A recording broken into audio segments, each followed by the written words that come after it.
নমস্কার, আপনারা দেখছেন জেলার 1 নম্বর online TV channel Birbhum RC TV. আপনাদের সঙ্গে আমি শুভাশিস। শুরু করছি আজকের সংবাদ।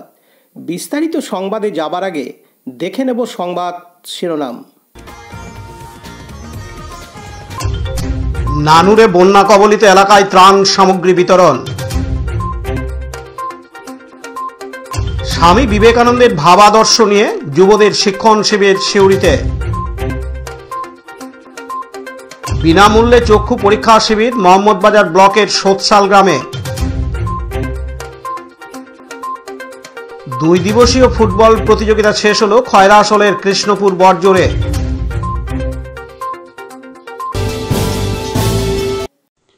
রাজ্যের বিভিন্ন প্রান্তে প্রবল বৃষ্টিপাতের ফলে গ্রাম বাংলার বেশ কিছু এলাকা জলমগ্ন হয়ে পড়েছে।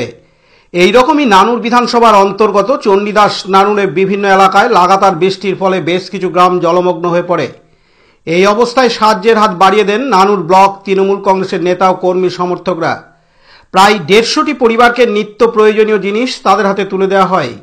এই মহতিপূর্ণ কাজে উপস্থিত ছিলেন বীরভূম জেলা পরিষদের সভাধিপতি ফাইজুল হক রূপে কাজল শেখ, নানুরের বিধায়ক বিধানচন্দ্র মাঝি সহ নানুরের অন্যান্য ব্লক তৃণমূল কংগ্রেসের কর্মীবৃন্দ সমর্থকরা। এদিন বীরভূম জেলা পরিষদের সভাধিপতি ফাইজুল হক রূপে কাজল শেখ জানান, দেখুন, আপনাদের জানা আছে পৌষে অমাবস্যার দিনে প্রবল বৃষ্টি হয়েছে নানুরে, প্রায় 230 মিলিমিটার বৃষ্টি 2.5 ঘন্টায়। এটা স্বভাবত সচরাচর দেখা যায়, যার ফলে নানুর জলের তলায় চলে গিয়েছিল। নানুরে অনেক মাটির বাড়ি আছে, জানেন কেন্দ্র সরকার তার বঞ্চনার ফলে বাংলা আবাস যোজনা বাড়ি পায়নি। যদিও আমাদের মাননীয় মুখ্যমন্ত্রী মাননীয় মমতা বন্দ্যোপাধ্যায় বীরভূম জেলায় 50,000 বাড়ি দিয়েছেন, কিন্তু নানুরের এখনো পর্যন্ত অনেক মাটির বাড়ি রয়ে গেছে, যার ফলে 150টা মাটির বাড়ি জলের তলায় চলে গেছে। সম্ভবত তাদের বাড়ির যে আসবাবপত্র শুরু করে নিত্য প্রয়োজনীয় খাদ্যদ্রব্য সামগ্রী ছিল সেও জলের তলায় চলে গেছে। বর্তমানে তাদের আশ্রয়স্থল কোথাও প্রাথমিক বিদ্যালয়, কোথাও নিকট আত্মীয়র বাড়ি।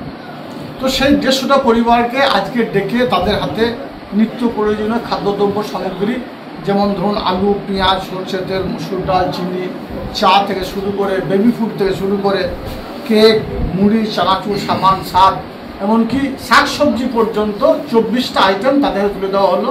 এখানে আমাদের নানুর বিধানসভার সম্মানীয় বিধায়ক সাহেব ছিলেন, নানুরের যুব সভাপতি আছেন এবং নানুর ব্লক তৃণমূল কংগ্রেসের সবাই আমরা আছি। সবাই সংঘবদ্ধভাবে আলোচনা সাপেক্ষে 150টা পরিবারের হাতে আমরা নিত্য প্রয়োজনীয় খাদ্যদ্রব্য সামগ্রী তুলে দিলাম এবং আগামী দিনে আরও যদি কোনো পরিবার থেকে থাকে যাদের প্রয়োজন আছে, তাই আমাদের কাছে আবেদন করে তাদের পাশে আমরা থাকবো। এটাই আমাদের মাননীয় মুখ্যমন্ত্রী মাননীয় মমতা বন্দ্যোপাধ্যায় শিখিয়েছেন, সুখ দুঃখ আপদ বিপদে মানুষের পাশে থাকা, সেই চেষ্টায় সেই প্রয়াসটাই আমরা করছি। কাজী আমিরুল ইসলামের রিপোর্ট, বীরভূম আরসি টিভি, নানুর। সিউড়ির বিবেকানন্দ যুব পাঠচক্রের পক্ষ থেকে স্বামী বিবেকানন্দের ভাবাদর্শে যুবদের নিয়ে শিক্ষণ শিবির অনুষ্ঠিত হয়। এদিন সিউড়ির নেতাজি উচ্চ বিদ্যালয় প্রাঙ্গণে শিক্ষণ শিবিরে উপস্থিত ছিলেন শিবিরের সদস্য থেকে শুরু করে বিভিন্ন বিদ্যালয়ের পড়ুয়ারা এবং কলেজের পড়ুয়ারা।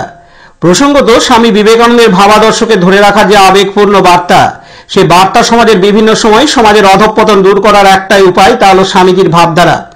দ্বিতীয় বর্ষের এই সম্মেলনে 70 থেকে 80 জন পড়ুয়াকে নিয়ে শুরু হয় যুব প্রশিক্ষণ শিবির।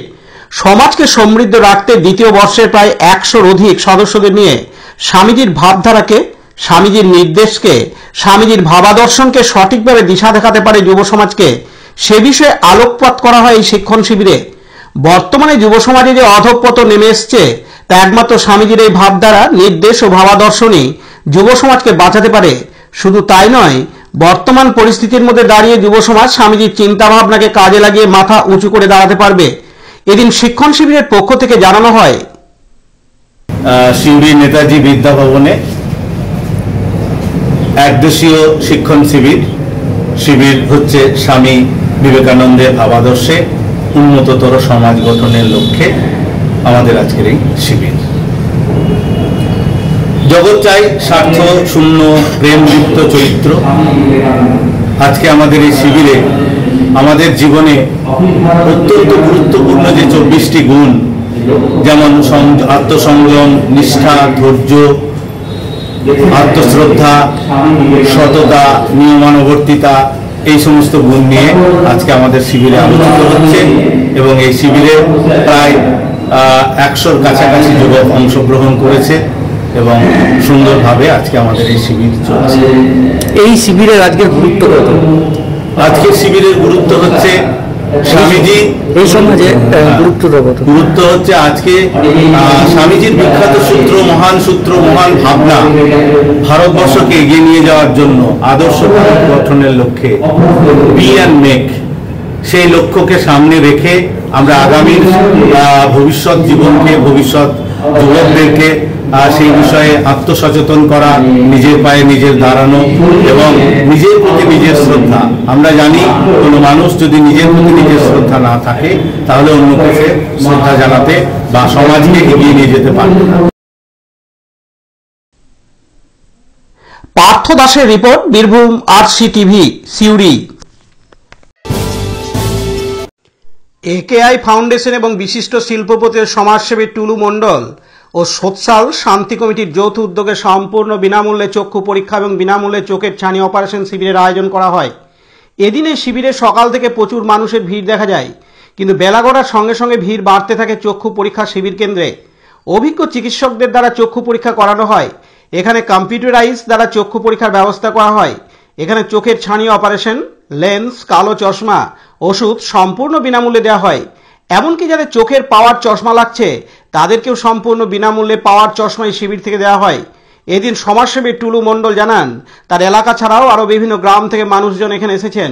যেসব মানুষজনরা এসছেন তাদের পক্ষে দূরে কোনো জায়গায় গিয়ে পয়সা খরচ করে চোখের পরীক্ষা করানো খুবই কষ্টকর, তাই তাদের কষ্টের কথা চিন্তা করে এই মহতীপূর্ণ চিন্তাভাবনা। এদিন তিনি আরও জানান, কি ভাবনা নিয়ে আজকে এই মহতীপূর্ণ উদ্যোগ? এই ভাবনাটা যে একটা বললেই চক্ষু অপারেশন ক্যাম্প আমরা করব এখানে। আর আমাদের এই এরিয়াতে প্রচুর গরিব লোকের বাস আছে, অনেকেই চোখ দেখাতে পারছে না পয়সার অভাবে, ঠিক মতো তো অনেকের খাবার দেখাবে কী করে। তাই আমি সিদ্ধান্ত নিলাম যে এখানে একটা আই ক্যাম্প করা খুব প্রয়োজন। তো যেটা ভেবেছিলাম তার অনেক বেশি পেশেন্ট, 700-800 পেশেন্ট হবে, সেখানে 1200 থেকে 1500 পেশেন্ট।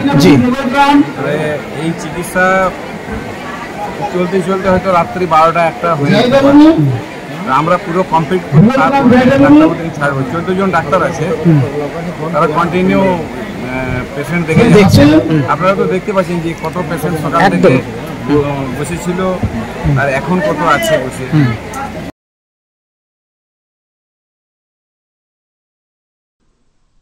পাশাপাশি দিন মোহাম্মদবাজার ব্লকের সদস্য কালীপ্রসাদ বন্দ্যোপাধ্যায় বলেন, ব্লকে এই মহতীপূর্ণ উদ্যোগ কি বলবেন?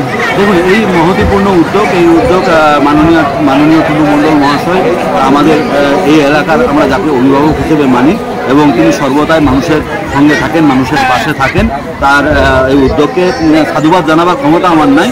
আমি শুধু বলবো যে উপরওয়ালার কাছে প্রার্থনা করব তিনি সুস্থ থাকুন, তিনি দীর্ঘজীবী হন এবং তার কৃপা, ঈশ্বরের কৃপাদৃষ্টি তার উপরে যেন সর্বদাই বর্ষিত হোক এবং এইভাবে মানুষের পাশে, মানুষের হয়ে কাজ করুন। কি বার্তা দেবেন মানুষের উদ্দেশ্যে? দেখুন, একটা জিনিস হচ্ছে জীবে প্রেম করে যেজন সেই জন সেবিচ্ছে ঈশ্বর। মানব সেবা হচ্ছে সব থেকে বড় সেবা, বড় ধর্ম। তো উনি যে সেবায় নিজেকে ব্রতী করেছেন তাদের উপরওয়ালা আশীর্বাদ নিশ্চয়ই বর্ষিত হবে। আর আমাদের শরীরের মধ্যে সব থেকে মূল্যবান সম্পদ হচ্ছে চোখ। সেই আমার এই প্রত্যন্ত এলাকায় এখানে গরিব মানুষ, খেটে খাওয়া মানুষ, মেহনতি মানুষের বাস। এখানকার সব মানুষরা সঠিক চিকিৎসা করাতে পারে না, তো তাদের দরজায় চিকিৎসকদেরকে নিয়ে এসে তাদের চিকিৎসা করাচ্ছেন। এর থেকে বড় পাওনা কি হতে পারে বলে। আপনার নামও পরিচয়? আমার নাম কালীপ্রসাদ বন্দ্যোপাধ্যায়, আমি এই মোহাম্মদবাজার এলাকার একজন বাসিন্দা।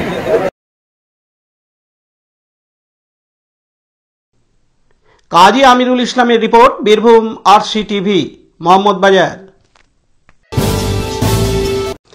গত শনিবার 23শে আগস্ট খয়রাসোল ব্লকের কেন্দ্রগুড়িয়া অঞ্চলের কৃষ্ণপুর বর্জর সংসদের তৃণমূল কংগ্রেসের পক্ষ থেকে 2 দিবসীয় ফুটবল প্রতিযোগিতার আয়োজন করা হয়। জাতীয় পতাকা উত্তোলনের মাধ্যমে ফুটবল প্রতিযোগিতার শুভ সূচনা হয়।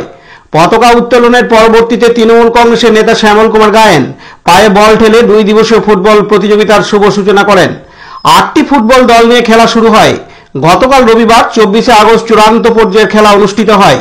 চূড়ান্ত পর্যায়ের খেলায় মুখোমুখি হয় মাধাইপুর একাদশ ফুটবল দল ও বনসল একাদশ ফুটবল দল। খেলায় বিজয়ী হয় মাধাইপুর একাদশ ফুটবল দল। চূড়ান্ত পর্যায়ের বিজয়ী ও বিজিত দলকে দেওয়া হয় 30,000 টাকা ও ট্রফি ও 25,000 টাকা ও ট্রফি। তাছাড়া দুদিনের চূড়ান্ত পর্যায়ে খেলায় যে সমস্ত খেলোয়াড়রা কৃতিত্ব অর্জন করে এবং বিজয়ী ও বিজিত দলের সকল খেলোয়াড়দের পুরস্কৃত করা হয়। এদিন উপস্থিত ছিলেন রাজ্য যুব তৃণমূল কংগ্রেসের সম্পাদক দেবব্রত সাহা, খয়রাসুল ব্লক তৃণমূল কংগ্রেসের কোর কমিটির সদস্য তথা আহ্বায়ক মৃণাল কান্তি ঘোষ, শ্যামল কুমার গায়েন, উজ্জ্বল হক কাদেরি, কাঞ্চন দে, তৃণমূল নেতা তরুণ ব্যানার্জি, কেন্দ্রগড়িয়া অঞ্চল তৃণমূল কংগ্রেসের সভাপতি কৈলাস বাউরি, সমাজসেবী গণেশ আচার্য, রাজীব খাস ও তৃণমূল কংগ্রেসের নেতাকর্মীরা, বিশিষ্ট জনেরা ও ফুটবল প্রেমীরা। এদিন কেন্দ্রগড়িয়া অঞ্চল তৃণমূল কংগ্রেসের সভাপতি কৈলাস বাউরি জানান, আপনি দেখতে পাচ্ছেন, কাল থেকে আপনারা দেখেছেন, আমরা কালকে শুরু করেছিল কৃষ্ণপুর বর্জ্য তৃণমূল কংগ্রেসের যারা কর্মী আছে, যারা সহযোদ্ধা আছে, তারা সকলে মিলে কালকে মানে গতকাল শুরু করেছে খেলা। 8টি দলের খেলা আরম্ভ করেছিল, আজ তার চূড়ান্ত পর্ব। আজ এই চূড়ান্ত পর্ব বনসল তথা মাদাইপুর এই দুটি দল খেলছে। আমরা দেখেছি খয়রাসুল ব্লকের মধ্যে কেন্দ্রগড়িয়া অঞ্চলের কৃষ্ণপুর বর্জ্য সংসদ খেলাধুলার দিক দিয়ে অনেকটা এগিয়ে বলতে তারা বিভিন্ন সময় বিভিন্ন সাংস্কৃতিক অনুষ্ঠান, খেলাধুলা, বিভিন্ন বস্ত্র বিতরণ, তারপর মানুষের পাশে থাকা, সব দিক দিয়েই তারা কিন্তু এগিয়ে। এবং সেই এগিয়ে থাকার দিক থেকেই আজও আমরা তার প্রতিফলিত দেখতে পাচ্ছি যে তারা কিন্তু আজকের দিনেও এই ফুটবল মৌসুমে একটা ভালো ফুটবল টুর্নামেন্টের আয়োজন করেছে। যদিও সেখানে আমাদের তৃণমূল কংগ্রেস ব্লক কোর কমিটির সহযোগিতা এবং আমাদের কেন্দ্রগড়িয়া অঞ্চল তৃণমূল কংগ্রেসের সহযোগিতা সাথে সাথে তাদের সাথে কাঁধে কাঁধ মিলিয়ে আমরা থেকেছি এবং তারা এই খেলাটিকে খুব সুষ্ঠুভাবে পরিচালনা করছেন। আগামী দিনে এরকম খেলা যেন প্রত্যেকটা সংসদে হয় কেন্দ্রগড়িয়া অঞ্চলে, সেটা আমরা চাইবো। কারণ আপনারা জানেন যে আমরা এই ফুটবল খেলার মধ্যে দিয়ে আমরা আমাদের শরীর চর্চা করতে পারি। আগামীর ভবিষ্যৎ, আগামীর ছেলেরা, আগামীর প্রজন্ম যেন তাদের ভবিষ্যতে তাদের সুঠাম দেহ তৈরি করতে পারে, তারা মসৃণ পথে চলাচল করতে পারে এবং তারা মোবাইলে আসক্ত না হয়ে ফুটবলের প্রতি আসক্ত হয়ে ফুটবল মাঠে এসে তারা উপস্থিত হয় এবং খেলায় তারা মত্ত থাকে। তার জন্যই আমরা তাদেরকে সাধুবাদ জানাবো। বিপিন পাল ও অগ্রদীপ ঘোষের রিপোর্ট, বীরভূম আরসি টিভি, খয়রাসুল। আজকের সংবাদ এই পর্যন্ত। পরবর্তী সংবাদের জন্য চোখ রাখুন বীরভূম আরসি টিভির পর্দায়। নমস্কার।